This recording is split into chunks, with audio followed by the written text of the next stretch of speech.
तो चलिए बात करते हैं हिंदी पल्प फिक्शन की एक ऐसी कहानी की जहां एक छोटा सा सुराग एक रिपोर्टर को सीधा मौत के मुंह में धकेल देता है। देखते हैं इस काली डायरी का राज आखिर है क्या। सोचिए, एक आदमी दम तोड़ रहा है और उसके मुंह से निकले बस ये कुछ शब्द। ये शब्द ही एक ऐसे भयंकर रहस्य की शुरुआत करते हैं जो ना जाने कितनों की जान ले लेगा। तो कहानी शुरू होती है एक लाश और एक पहेली के साथ। हाँ, तो होता यह है कि रिपोर्टर अजय कुमार को अपने ही अपार्टमेंट में एक आदमी मिलता है, मेघराज सक्सेना। उसे गोली लगी है और वो बस मरने ही वाला है। और बात सिर्फ इतनी नहीं है, ये कोई रैंडम क्राइम नहीं था। ये आदमी सक्सेना अजय के पास किसी बहुत जरूरी काम से आया था, लेकिन वो कुछ बता पाता उससे पहले ही खेल खत्म। अब अजय के पास सुराग के नाम पर क्या है? बस दो चीजें। मरते हुए उस आदमी ने काली डायरी का जिक्र किया और उसके हाथ में एक रसीद का फटा हुआ टुकड़ा कस के पकड़ा हुआ था, बस यही। और मजे की बात देखिए, यही दो छोटी सी चीजें एक बहुत बड़ी, बहुत ही खतरनाक साजिश का ताला खोलने वाली चाबी साबित होंगी। यहां से कहानी एक नया मोड़ लेती है। एक धोखे का जाल बुना जाता है जहां हर कोई एक नकाब पहने हुए है और हर किसी का अपना एक अलग ही एजेंडा है। तो सीन में एंट्री होती है एक रहस्यमयी क्लाइंट मोना की। वो आकर कहती है कि उसका पति पीटर डिसूजा, जो जेल से भागा हुआ एक मुजरिम है, उसे ब्लैकमेल कर रहा है। वो खुद को एक बेचारी, एक विक्टिम की तरह दिखाती है। लेकिन इसके आने से अजय की सच्चाई तक पहुंचने की राह और भी ज्यादा कांटों भरी हो जाती है। और फिर अचानक दो खूंखार गुंडे, रघु और जय, अजय पर हमला कर देते हैं। उनकी मांग क्या है? वही चीज जो सक्सेना अजय के लिए छोड़ गया था। अब बात एकदम साफ है, खतरा सीधे सीधे अजय पर आ चुका है। और ये हमला इस बात का पक्का सबूत है कि सक्सेना के पास जो भी था वो किसी की जान से भी बढ़कर था। तो अजय के लिए सिरदर्दी क्या है? देखिए, एक तरफ है क्लाइंट मोना, दूसरी तरफ उसका पति पीटर डिसूजा, फिर ये गुंडे हैं रघु और जय। और तो और पुलिस का शक भी अजय पर ही गहराता जा रहा है। मतलब अजय पूरी तरह से ऐसे लोगों के बीच फंस गया है जिनमें से किसी पर भी रत्ती भर भी भरोसा नहीं किया जा सकता। अगर जिंदा बचना है तो इस झूठ के जाल को तो भेदना ही पड़ेगा।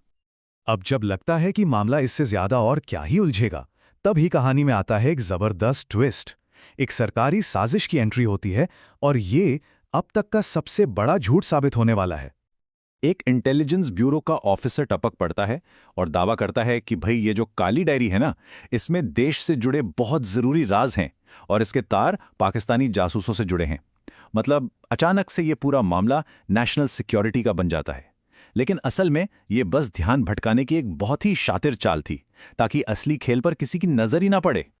तो झूठ क्या फैलाया गया कि ये जासूसी और देशद्रोह की कहानी है जिसमें एक सीक्रेट डायरी शामिल है। लेकिन सच तो ये था कि ये सब एक बड़ी डकैती के पैसे को आपस में बांटने का एक सीधा साधा प्लान था। मतलब काली डायरी जैसी कोई चीज थी ही नहीं, ये बस एक छलावा था। सारा का सारा खेल सिर्फ और सिर्फ कैश का था। तो ये सब शुरू कैसे हुआ? देखिए, पहले 3 पार्टनर्स ने मिलकर एक बड़ी डकैती प्लान की। फिर लूट का सारा माल रेलवे स्टेशन के एक लॉकर में छिपा दिया। अब चाबी का क्या? तो लॉकर की जो रसीद थी उसे 3 टुकड़ों में फाड़ा गया, हर पार्टनर के लिए एक टुकड़ा। और बस यहीं से शुरू हुआ विश्वासघात का खेल। तीनों पार्टनर एक दूसरे के खिलाफ ही साजिशें रचने लगे। और अब समझ में आता है कि वो रसीद का छोटा सा टुकड़ा इतनी बड़ी दौलत की असली चाबी क्यों था।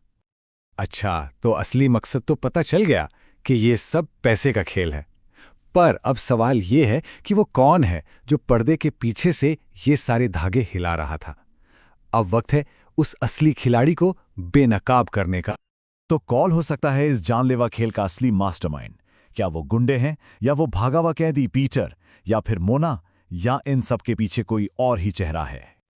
और मास्टरमाइंड निकलता है वही आदमी जो खुद को इंटेलिजेंस ऑफिसर बता रहा था, अमरीश पुरी। जी हां, जिस इंसान ने ये पूरी जासूसी वाली कहानी बनाई, वही इस खेल का सबसे बड़ा विलेन था।